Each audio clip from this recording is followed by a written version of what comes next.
আসসালামু আলাইকুম রহমতুল্লাহি ওয়া বারাকাতুহু।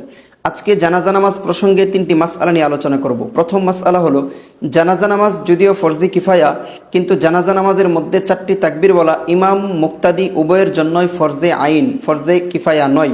কাজেই ইমাম হোক অথবা মুক্তাদি কোনো একটি তাকবীর যদি কারো থেকে ছুটে যায়, তাহলে তার জানাজা নামাজ সহি হবে না, এই নামাজ আবার তাকে পুনরায় আদায় করতে হবে। এজন্য জানাজা নামাজের মধ্যে তাকবীর বলার ক্ষেত্রে খুবই সতর্কতা অবলম্বন করা উচিত। এই মর্মে ফতোয়ে শামির 2 নম্বর খণ্ডের 209 নম্বর পৃষ্ঠে এসেছে, ওয়ারুকনুহা শাইআন, জানাজা নামাজের রুকন হচ্ছে, ফরজ হচ্ছে 2টি কাজ। নাম্বার 1 আত তাকবীরাতুল আরবাউ, 4টি তাকবীর বলা। নাম্বার 2 আল কিয়ামু, দাঁড়িয়ে নামাজ পড়া। ফালাম তাজুজ কাইদান বিলা উজরিন, সুতরাং কোনো ব্যক্তি যদি ওজর ছাড়া দাঁড়িয়ে নামাজ না পড়ে বসে নামাজ পড়ে, তাহলে তার নামাজ হবে না, জায়েজ হবে না।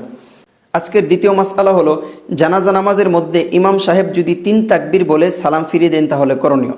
কোনো ইমাম সাহেব যদি জানাজা নামাজের মধ্যে 3 তাকবীর বলে সালাম ফিরিয়ে দেন, অতঃপর পিছন থেকে মুক্তাদি লুকমা দেওয়ার কারণে সে আবার আরেকটি তাকবীর দিয়ে 4র্থ তাকবীর বলে উভয় দিকে সালাম ফিরিয়ে দেয়, তাহলে ইমাম এবং মুক্তাদি সকলের জানাজা সহি হয়ে যাবে, এই নামাজ পুনরায় আর পড়তে হবে না।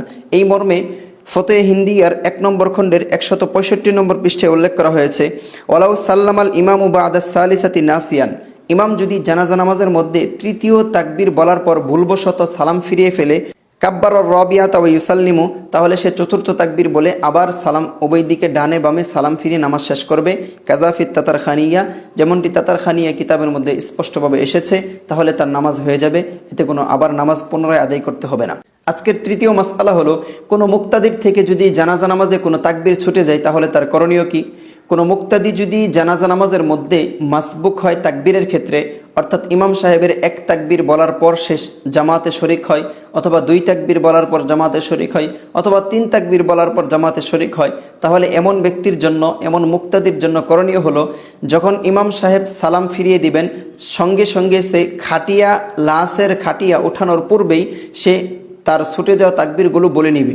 এবং এক্ষেত্রে যদি তার আশঙ্কা হয় যে ছুটে যাওয়া তাকবীরগুলো বলার পর প্রথম তাকবীরের পর সানা পড়তে পারবে, দ্বিতীয় তাকবীরের পর দুরূদ শরীফ পড়তে পারবে এবং তৃতীয় তাকবীরের পর দোয়া পড়তে পারবে, এতটুকু আশঙ্কা হয় যে এই সময়ের ভিতরে খাটিয়া উঠাবে না, তাহলে সে এই প্রথম তাকবীরের পর সানা পড়বে, দ্বিতীয় তাকবীরের পর দুরূদ পড়বে, তৃতীয় তাকবীরের পর দোয়া পড়বে। তার থেকে যতগুলো তাকবীর ছুটে যাবে ততগুলো তাকবীরের পর যে করণীয় কাজগুলো আছে, দোয়াগুলো আছে, সে মাসনুন দোয়াগুলো সে পড়ে নেবে। আর যদি তার এই আশঙ্কা হয় যে সে দোয়া পড়তে পড়তে খাটিয়া উঠিয়ে ফেলবে, তাহলে তার জন্য দোয়া বলতে হবে না, সে শুধুমাত্র তাকবীরগুলো বলে দ্রুত ডানে বামে সালাম ফিরিয়ে দিবে, তাহলে তার নামাজ সহি হয়ে যাবে, এই নামাজ আর পুনরায় পড়তে হবে না। কিন্তু এক্ষেত্রে আমাদের মনে রাখতে হবে, যদি তাকবীর বলতে বলতে অথবা তাকবীর বলে সালাম ফিরানোর সময়, অথবা আপনি তাকবীর বলেছেন এমতো অবস্থায় সানা পড়তেছেন, দুরূদ পড়তেছেন, তখন খাটিয়ে উঠিয়ে ফেলেছে, তাহলে আপনার জানাজা নামাজ সহি হবে না, এই জানাজা নামাজ আবার পুনরায় পড়ে নিতে হবে যদি সুযোগ হয়। আর যদি সুযোগ না হয় তাহলে কবরের দাফন করার পর, মাইয়াতকে দাফন করার পর কবরের উপর পড়ে নেওয়ার সুযোগ রয়েছে। আশা করি মাসআলাটি বুঝতে পেরেছেন। আল্লাহ পাক রব্বুল আলামিন আমাদের সকলকে এই মাসআলাগুলো বোঝার তৌফিক দান করেন, এই অনুযায়ী আমল করার তৌফিক দান করেন।